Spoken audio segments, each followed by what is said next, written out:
Hello നമസ്കാരം. ഒരു പുതിയ എപ്പിസോഡിൻ്റെ സ്റ്റോറിയാണ് പറയാൻ പോകുന്നത് കേട്ടോ. അങ്ങനെ അലീനയെക്കുറിച്ചുള്ള കാര്യങ്ങളൊക്കെ എല്ലാവരും അറിഞ്ഞിരിക്കുകയാണ്.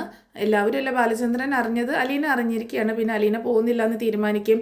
അതിൻ്റെ കാരണങ്ങൾ അന്വേഷിച്ച് നടക്കുകയാണ് ഇപ്പോൾ എല്ലാവരും. ഇപ്പോൾ മനു അടക്കം അലീനയോട് പോകാനാണ് ആവശ്യപ്പെടുന്നത്. അത്രയും ഒരു കോംപ്ലിക്കേഷനിലേക്ക് എത്തിയേക്കാണ്.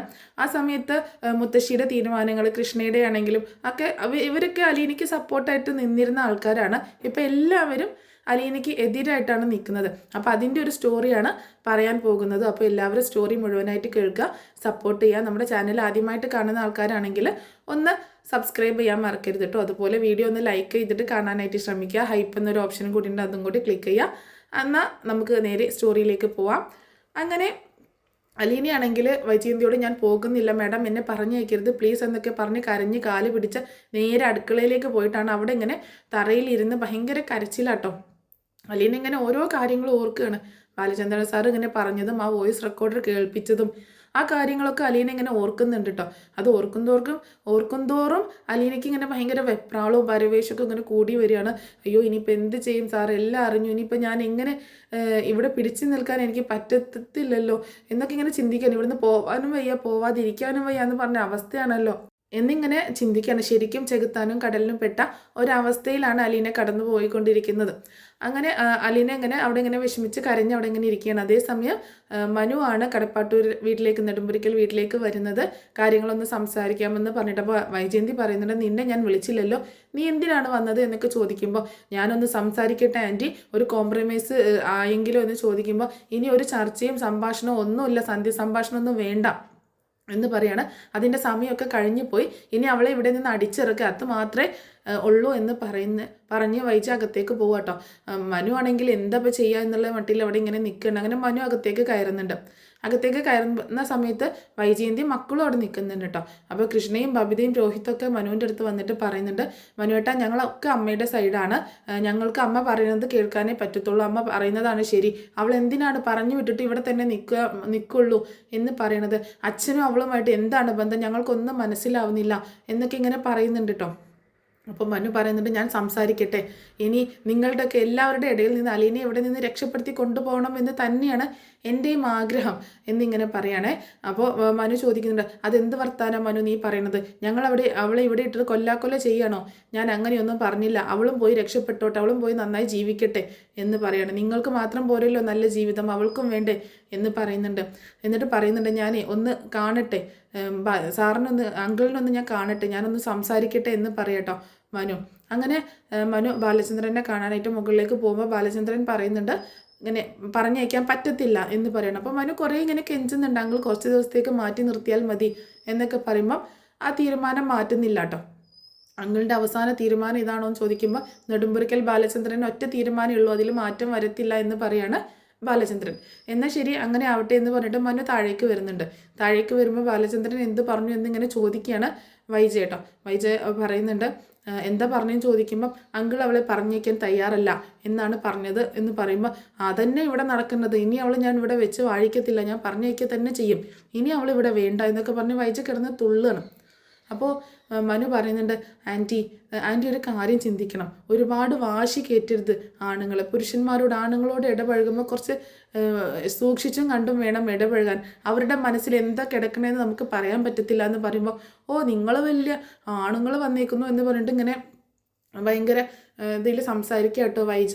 മനു പറയുന്നുണ്ട്, ആൻറ്റി ഞാൻ പറയണതൊന്ന് കേൾക്ക്, കുറച്ച് ഞാൻ നല്ല രീതിയിലാണ് ആൻറ്റിയോട് സംസാരിക്കുന്നത്, ആൻറ്റി എന്നോട് ചാടിക്കടിക്കുന്ന രീതിയിൽ സംസാരിച്ചിട്ടൊന്നും ഒരു കാര്യമില്ല, ആദ്യം ഈ എടുത്തടിച്ചതുപോലുള്ള സ്വഭാവം ഒന്ന് മാറ്റി എന്ന് പറയുമ്പോൾ എന്നെ ഉപദേശിക്കാനും മാത്രമൊന്നും നീ വളർന്നിട്ടില്ല മനു, നീ നിൻ്റെ പാട് നോക്ക് എന്ന് പറയട്ടോ, ഇതൊക്കെ തന്നെയാണ് ഇവിടുത്തെ കുഴപ്പം എന്ന് പറയുന്നുണ്ട്.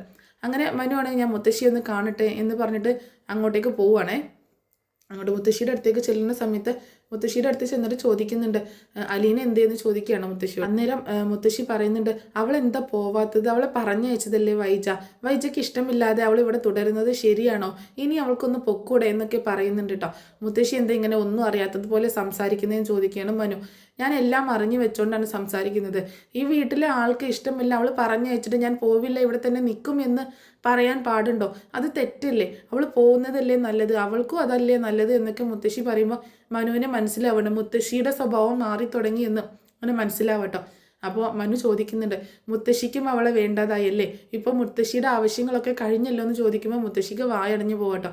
അതല്ല മനു, അവൾ ഇവിടുത്തെ ഒരു വേലക്കാരി മാത്രമല്ലേ, നമുക്ക് പ്രധാനം വൈജയുടെ ജീവിതമല്ലേ. വൈജയുടെ ജീവിതം ഇങ്ങനെ ആകെ പ്രശ്നത്തിലായി ഇങ്ങനെ പോകുന്നത് സഹിക്കാൻ പറ്റുമോ? ഏത് അമ്മയ്ക്കാടാ സഹിക്കാൻ പറ്റുക? എൻ്റെ ഒരേ ഒരു മോളല്ലേ വൈജ എന്നൊക്കെ പറയുന്നുണ്ട്. ഓ, മോള് വന്ന് ബ്രെയിൻ വാഷ് ചെയ്തിട്ടുണ്ടാവും അല്ലേ എന്ന് ചോദിക്കണം. ബ്രെയിൻ വാഷ് ചെയ്തതൊന്നുമില്ല, അലീനയോട് പോകാൻ പറഞ്ഞിട്ട് അവൾ പോയില്ല എന്ന് എന്നോട് വന്ന് പറഞ്ഞു. അത് എവിടുത്തെ ന്യായമാണ്? ഒരു വേലക്കാരിയെ നീ ഇവിടെ വേണ്ട എന്ന് പറഞ്ഞ് പിരിച്ചു വിടുമ്പോൾ അത് പോവേണ്ടത് ആ വേലക്കാരിയുടെ കടമയില്ല. അല്ലാതെ ഇവിടെ തന്നെ പിടിച്ചു നിൽക്കും, ഞാൻ പോവത്തില്ല, ഞാൻ ഇവിടെ നിൽക്കത്തുള്ളൂ എന്ന് പറഞ്ഞുകൊണ്ട് ഇവിടെ നിൽക്കുകയാണോ വേണ്ടത് എന്ന് ചോദിക്കുകയാണ് മുത്തശ്ശി. മനുവിന് അത് കേട്ടിട്ട് ഭയങ്കര വിഷമം തോന്നുന്നുണ്ട് കേട്ടോ. മുത്തശ്ശി അലീനയുടെ നേർക്ക് ഇങ്ങനെയൊക്കെ പറയുമ്പോൾ മനു പറയുന്നുണ്ട്, അലീനെ ഞാനൊന്ന് കാണട്ടെ മുത്തശ്ശി, നിങ്ങൾക്ക് ആർക്കും വേണ്ടെങ്കിൽ ഞാൻ കൊണ്ടുപോയിക്കോളാം അവളെ, അവൾക്ക് നല്ലൊരു ജോലി ഞാൻ വാങ്ങിച്ചു കൊടുത്തോളാം എന്ന് പറയണം. നീ എന്തിനാണ് അങ്ങനെയൊക്കെ നിൽക്കുന്നത്? അവളെ ആ രേവതിക്കുട്ടിയുടെ ആൾക്കാർ വന്ന് കൊണ്ടുപോയിക്കോളും എന്ന് മുത്തശ്ശി പറയുമ്പോൾ മുത്തശ്ശി ഒരുപാട് മാറിപ്പോയിരിക്കുന്നു എന്ന് പറയണം മനു. മാറിയതൊന്നുമല്ലടാ, എനിക്ക് ആ കൊച്ചിനോട് സ്നേഹമൊക്കെ ഉണ്ട്, പക്ഷേ എനിക്ക് വലുത് വൈജയല്ലേ, അലീനേക്കാളും വലുത് എനിക്ക് വൈജ തന്നെയല്ലേ, അവളുടെ ജീവിതത്തിനല്ലേ ഞാൻ പ്രാധാന്യം കൊടുക്കേണ്ടത്, അവളുടെ ജീവിതത്തിൽ സന്തോഷവും സമാധാനവും ഉണ്ടാവാനല്ലേ ഞാൻ ആഗ്രഹിക്കുന്നത് എന്ന് പറയണം മുത്തശ്ശി. അങ്ങനെ പിന്നെ മനു അലീനയെ കാണാനായിട്ട് പോകട്ടോ. അപ്പോൾ അലീന കിച്ചണിൽ ഇങ്ങനെ ഇരിക്കല്ലേ, മനു ചെന്നിട്ട് അലീന എന്നിങ്ങനെ വിളിക്കുന്നുണ്ട്. അപ്പോൾ തല പൊക്കി നോക്കുകയാണ് അലീന. അലീന ഒന്നും പറയാതെ പൊട്ടി കരഞ്ഞുകൊണ്ടിരിക്കുക കേട്ടോ. എന്ത് പറ്റി അലീന, എന്താ നിനക്ക് പറ്റിയത് എന്ന് ചോദിക്കുമ്പോൾ എന്നോട് ഒന്നും ചോദിക്കരുത് മനുവേട്ട, എനിക്കൊന്നും പറയാനില്ല, ഞാൻ ഇവിടുന്ന് പോവത്തില്ല, എന്നെ പറഞ്ഞേക്കല്ലേ മനുവേട്ട, ഒന്ന് പറ മാഡത്തോട് എന്നെ പറഞ്ഞേക്കല്ലേ എന്ന്, ഞാൻ പോയി കഴിഞ്ഞാൽ ഈ വീട് ആകെ പ്രശ്നത്തിലായിരിക്കും, അതുകൊണ്ട് മനുവേട്ടൻ ഒന്ന് പറ, എന്നെ പറഞ്ഞേക്കല്ലേ എന്ന് പറ എന്ന് പറയുമ്പോൾ ഞാൻ കുറേ പറഞ്ഞു നോക്കി, പക്ഷേ അതൊന്നും ആൻറ്റിക്ക് മനസ്സിലാവുന്നില്ല എന്ന് പറയണം. ഞാൻ പോവത്തില്ല മനുവേട്ട, എന്നെ കൊന്നാലും ഞാൻ പോവത്തില്ല, എനിക്കിവിടുന്ന് പോവണ്ട, ഞാനിവിടെ തന്നെ നിൽക്കും എന്ന് പറഞ്ഞ് അലീന ഇങ്ങനെ കരഞ്ഞുകൊണ്ടിരിക്കണം. മനുവിന് പിന്നെ കൂടുതലൊന്നും പറയാൻ പറ്റുന്നില്ല കേട്ടോ.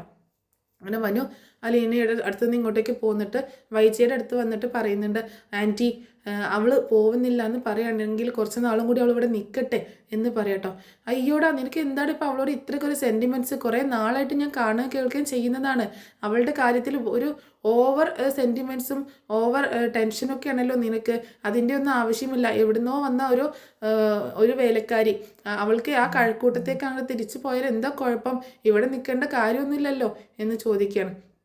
അപ്പോൾ മനു പറയുന്നുണ്ട്, അങ്ങനെ അങ്ങോട്ട് കൊണ്ടുവിടാനൊന്നും പറ്റത്തില്ല, മുത്തശ്ശൻ എന്നെ ഏൽപ്പിച്ചതാണ് അലീനയെ നോക്കിക്കൊള്ളണമെന്ന് എന്നോട് പറഞ്ഞിട്ടുള്ളതാണ്. അവൾക്ക് ഇവിടുത്തെ ജോലി കഴിഞ്ഞാലും വേറെ ഒരു ജോലി എൻ്റെ കണ്ണെത്തും ദൂരത്ത് തന്നെ എടുത്ത് കൊടുക്കണമെന്ന് മുത്തശ്ശൻ എന്നോട് പറഞ്ഞിട്ടുണ്ട്. അതിൻ്റെ കാരണമൊന്നും എനിക്കറിയത്തില്ല, പക്ഷേ മുത്തശ്ശൻ എന്നോട് ആവശ്യപ്പെട്ടൊരു കാര്യമാണ്, അതുകൊണ്ട് ഞാനത് ചെയ്യുക തന്നെ ചെയ്യുമെന്ന് പറയണം. ഓ, നിനക്ക് അത്രയ്ക്ക് സെൻറ്റിമെൻറ്റ്സ് ആണെങ്കിൽ നീ അങ്ങോട്ട് കെട്ടടാ അവളെ എന്ന് പറയണം. അതിന് ആൻറ്റിയുടെ വക്കാലത്തൊന്നും വേണ്ട, എനിക്ക് ആൻറ്റിയുടെ സമ്മതവും വേണ്ട, എനിക്ക് അവളെ കല്യാണം കഴിക്കണമെന്ന് എൻ്റെ മനസ്സിൽ ആഗ്രഹം ഉണ്ടെങ്കിൽ, എനിക്ക് ഇഷ്ടമുണ്ടെങ്കിൽ, അതേ ഇഷ്ടം അവൾക്കും എന്നോടുണ്ടെങ്കിൽ ഞങ്ങൾ വിവാഹം കഴിച്ചിരിക്കും. പിന്നെ ആൻറ്റി പിന്നെ പേടിക്കൊന്നും വേണ്ട, വിവാഹം കഴിച്ചിട്ട് ഞാൻ അവളെ ഇങ്ങോട്ടേക്കൊന്നും കൊണ്ടുവരത്തില്ല, ആൻറ്റിയുടെ വീട്ടിലേക്ക്. എനിക്ക് കൊല്ലപ്പള്ളിയിൽ ഒരു വീടുണ്ട്, ഞാൻ അങ്ങോട്ടേക്കേ കൊണ്ടുപോകത്തുള്ളൂ എന്ന് പറയാണ് മനു. അങ്ങനെ അതും പറഞ്ഞിട്ട് മനു അവിടെ നിന്ന് പോകുക കേട്ടോ. അതുകൂടി കേട്ടപ്പോൾ വൈജയ്ക്ക് ഭയങ്കര ദേഷ്യം വരികയാണ്. വൈജ, ഞാൻ ശരിയാക്കി തരാടാ നിന്നെ എന്ന് പറഞ്ഞിട്ട് ഇങ്ങനെ നിൽക്കണം. അതായത് കമലയെ വിളിച്ച് എല്ലാ കാര്യങ്ങളും പറഞ്ഞു കൊടുക്കും എന്നുള്ളൊരു ഭീഷണിയാണ് ആ സ്വരത്തിൽ. പിന്നീട് കാണിക്കുന്നത് അലീന പിന്നെ അവിടെ നിന്ന് എഴുന്നേറ്റ് റൂമിലേക്ക് വരുന്നുണ്ട് കേട്ടോ, മുത്തശ്ശിയുടെ റൂമിലേക്ക് വരുന്നുണ്ട്. അങ്ങനെ മുത്തശ്ശിയുടെ റൂമിലേക്ക് വരുമ്പോൾ മുത്തശ്ശിയുടെ മുഖമാണെങ്കിൽ കടന്നൽ കുത്തിയതുപോലെ കേട്ടോ മുത്തശ്ശിയുടെ മുഖം ഇരിക്കുന്നത്. അപ്പോൾ മുത്തശ്ശിക്ക് ഭയങ്കര ദേഷ്യമാണ് അലീനയോട്. പോവാൻ പറഞ്ഞിട്ടും പോയില്ലല്ലോ എന്ന് പറയുമ്പോൾ അപ്പോൾ അലീന വന്നിട്ട് മുത്തശ്ശിന്ന് വിളിക്കുമ്പോൾ മുത്തശ്ശി തല തിരിക്കുക കേട്ടോ. എന്താ കൊച്ചെ നീ ഇങ്ങനെ, നിന്നോട് പോവാൻ പറഞ്ഞ് നിനക്ക് പൊക്കൂടെ, പിന്നെ പ്രശ്നം കൂടുതൽ വഷളാക്കാനായിട്ട് ഇവിടെ നിൽക്കണോ? അപ്പോൾ അലീന പറയുന്നുണ്ട്, മുത്തശ്ശി എനിക്ക് പോവാൻ പറ്റത്തില്ല മുത്തശ്ശി, എനിക്ക് ഇവിടുത്തെ പ്രശ്നങ്ങളൊക്കെ ഞാൻ പോയി കഴിഞ്ഞാൽ അടങ്ങുമെന്നാണ് ഞാൻ ഇത്രയും നാൾ കരുതിയത്, പക്ഷേ ഞാൻ പോയി കഴിഞ്ഞിട്ടുണ്ടെങ്കിൽ ഇവിടുത്തെ പ്രശ്നങ്ങൾ ആളിക്കത്താൻ പോകുന്നതേ ഉള്ളൂ മുത്തശ്ശി എന്ന് പറയണം. അതെന്താ നീ അങ്ങനെ പറയണത്? അതൊക്കെ നിൻ്റെ തോന്നൽ മാത്രമാണ്.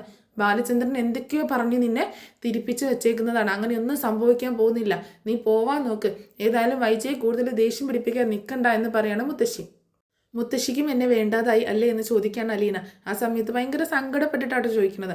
ആ സമയത്ത് മുത്തശ്ശി ഒന്ന് പതറുന്നുണ്ടെങ്കിലും എനിക്ക് വേണ്ടാതായിട്ടൊന്നുമില്ല, എനിക്ക് വലുത് എൻ്റെ മകളുടെ ജീവിതമാണ് എന്ന് പറയുമ്പോൾ ഓ ശരിയാ, അല്ലെങ്കിലും ഞാനാരാ, വഴിയിൽ നിന്ന് തെരുവിൽ നിന്ന് കയറി വന്ന ഒരു അനാഥ, ആരോ പിഴച്ച് മുത്തശ്ശിയുടെ മോള് പറയുന്നത് പോലെ ആരോ പിഴച്ച് തെരുവിൽ ഉപേക്ഷിച്ച് ബ്രിജിത്ത മമ്മിയുടെ കയ്യിൽ കിട്ടിയ ഒരു വെറും ഒരു പിഴച്ച് പറ്റിയൊരു സന്തതി, ഒരു അനാഥ കുഞ്ഞ്, അതല്ലേ ഞാൻ. അപ്പോൾ എൻ്റെ മേലാർക്കും എന്തും വേണമെങ്കിലും പഴി ചാരാം, എന്ത് കുറ്റപ്പെടുത്തലും നടത്താം, എന്നെ എപ്പോൾ വേണമെങ്കിലും ഇറക്കി വിടാം, ആരും ചോദിക്കാനും പറയാനൊന്നുമില്ലല്ലോ. ഞാൻ അങ്ങോട്ട് കാണിച്ച സ്നേഹവും സഹകരണവും അതുപോലെ എൻ്റെ സ്വന്തം കുടുംബമാണെന്ന് കരുതിയതും ഒക്കെ വെറുതെ, എൻ്റെ മുത്തശ്ശിയാണെന്ന് കരുതി സ്നേഹിച്ചതും ഒക്കെ വെറുതെ അല്ലേ മുത്തശ്ശി എന്ന് ചോദിക്കുമ്പോൾ അങ്ങനെയൊന്നും അല്ലാന്ന് ഞാൻ പറഞ്ഞില്ലല്ലോ. എന്നാലും നിന്നേക്കാളും എനിക്ക് വലുത് എൻ്റെ മകള് തന്നെയല്ലേ, അത് ഏതൊരു അമ്മയ്ക്കും സ്വന്തം മക്കൾ തന്നെയല്ലേ വലുത് എന്ന് പറയാട്ടോ. ശരിയാണ് മുത്തശ്ശി, മുത്തശ്ശി പറഞ്ഞത് ശരിയാണ്, ഏതൊരമ്മയ്ക്കും സ്വന്തം മക്കൾ തന്നെയാണ് ഏറ്റവും വലുത്. പക്ഷേ എനിക്ക് അങ്ങനെ ഒരു ഭാഗ്യമില്ലാതായി പോയി എന്ന് പറയണം. എനിക്കും അതെ, എൻ്റെ സ്വന്തം അമ്മ തന്നെയാണ് ഏറ്റവും വലുത്. പക്ഷേ അമ്മയ്ക്ക് എന്നെ തിരിച്ചറിയാൻ പറ്റുന്നില്ലല്ലോ എന്നുള്ളൊരു വിഷമം മാത്രമേ ഉള്ളൂ എന്ന് പറയണം. അന്നേരം മുത്തശ്ശി പറയുന്നുണ്ട്, നീ പറയുന്നതൊന്നും എനിക്ക് മനസ്സിലാവുന്നില്ല, നീ കുറേ നാളായി ഓരോ കടങ്കഥകൾ വെച്ചുകൊണ്ട് സംസാരിക്കുന്നു, നീ അതൊക്കെ ഒന്ന് നിർത്ത്, എന്നിട്ട് നീ ഒന്ന് പോ, ഇവിടെ നിന്ന് പോ എന്ന് പറയാണ്. മുത്തശ്ശിയുടെ മനസ്സിലെ എന്താണെന്ന് ഇപ്പം എനിക്ക് മനസ്സിലായി, എന്നോട് ഇത്രയും നാളും കാണിച്ചതൊക്കെ വെറും അഭിനയമായിരുന്നല്ലേ എന്നിങ്ങനെ ചോദിക്കുകയാണ്. നീ എന്നെ വെറുതെ ദേഷ്യം പിടിപ്പിക്കാതെ കൊച്ചി, നീ ഇവിടെ നിന്ന് പോയി എന്നാൽ ആ കുടുംബമെങ്കിലും രക്ഷപ്പെടും എന്ന് പറയണേ. അന്നേരം അലീന പറയുന്നുണ്ട്, ഇല്ല മുത്തശ്ശി, എനിക്കിനി പോവാൻ പറ്റത്തില്ല, ഇനി ബാലചന്ദ്രൻ സാറ് പറയാതെ ഈ ഒരു വീടിൻ്റെ പടി പുറത്തേക്ക് ചവിട്ടാൻ എന്നെക്കൊണ്ട് പറ്റത്തില്ല എന്ന് പറയണം. അതെന്താ നീ ഇങ്ങനെ വാശി പിടിക്കുന്നതെന്ന് ചോദിക്കുമ്പോൾ, വാശിയാണെന്ന് കൂട്ടിക്കോ മുത്തശ്ശി, ഇനി എനിക്കൊന്നും ചെയ്യാൻ പറ്റത്തില്ല, അത്രയും കടന്നുപോയി, എല്ലാം കൈവിട്ടു പോയി, ഇനി ഒന്നും ചെയ്യാൻ പറ്റത്തില്ല എന്നിങ്ങനെ പറഞ്ഞ് കരഞ്ഞുകൊണ്ടിരിക്കുകയാണ് അലീന. മുത്തശ്ശിക്ക് അപ്പോൾ ഭയങ്കര ദേഷ്യവും തോന്നുന്നു കേട്ടോ അലീനയോട്. അങ്ങനെ എന്താണെങ്കിലും മുത്തശ്ശിക്ക് പോലും അലീന ഇവിടെ ഇനി വേണ്ട, അലീന ഒന്ന് പോയി തന്നാൽ മതി എന്നുള്ളൊരു ചിന്ത മനസ്സിൽ കൂടിയേക്കാണ്. അലീനയോടുള്ള ഇത്രയും നാൾ കാണിച്ച ഇഷ്ടമൊക്കെ അലീന പോകുന്നില്ല എന്ന് തീരുമാനം എടുത്തതിലൂടെ മാറിയേക്കണം. പിന്നെ മനു തിരിച്ചു പോയല്ലോ, മനു തിരിച്ചു പോയിട്ട് കാര്യങ്ങളൊന്നും നടക്കാതെ ചെന്ന സമയത്താണ് ഇങ്ങനെ രാജീവൻ പറയുന്നുണ്ട്, ഞാൻ ഇനി പോയിട്ട് അവിടെ ശരിയാക്കി കൊടുക്കാം, അവളെ ഞാൻ പിടിച്ചിറക്കി വിടാം എന്നൊക്കെ പറയുമ്പോൾ ഹരിയാണ് പറയുന്നത്, അങ്കിള് പോവണ്ട, ഞാൻ പൊക്കോളാം, ഞാൻ പോയിട്ട് അവളെ പിടിച്ചിറക്കി വിട്ടോളാം എന്ന് പറഞ്ഞിട്ട് ഹരിയാണ് വരുന്നത് കേട്ടോ. എന്നിട്ട് ഹരി വന്നിട്ടാണ് ഹരിയും വൈജയും ബബിതയും ഒക്കെ കൂടിയിട്ട് രോഹിത്തും കൂടിയിട്ട് അലീനയുടെ ബാഗും സാധനങ്ങളൊക്കെ പുറത്തേക്ക് വലിച്ചെറിഞ്ഞിട്ട് അവളെ പിടിച്ച് പുറത്തേക്ക് ഗേറ്റിന് പുറത്താക്കി ഗേറ്റ് അടച്ച് പൂട്ടുകയൊക്കെ ചെയ്യുന്നുണ്ട്. പക്ഷേ അവിടെ ബാലചന്ദ്രൻ വളരെ ശക്തമായിട്ട് പ്രതികരിക്കുകയും അലീനയെ തിരിച്ചു കൊണ്ടുവരികയും ചെയ്യുന്നുണ്ട് കേട്ടോ. അപ്പോൾ അങ്ങനെയൊക്കെയുള്ളൊരു അടിപൊളി എപ്പിസോഡ് ഇനി വരാനിരിക്കുന്നുണ്ട്. അപ്പോൾ ഇത്രയേ ഉള്ളൂ ഇന്നത്തെ സ്റ്റോറി എല്ലാവർക്കും ഇഷ്ടമായിട്ടുണ്ടാവുമെന്ന് കരുതാണ്. ഇഷ്ടമായിട്ടുണ്ടെങ്കിൽ സപ്പോർട്ട് ചെയ്യാൻ മറക്കരുത് കേട്ടോ.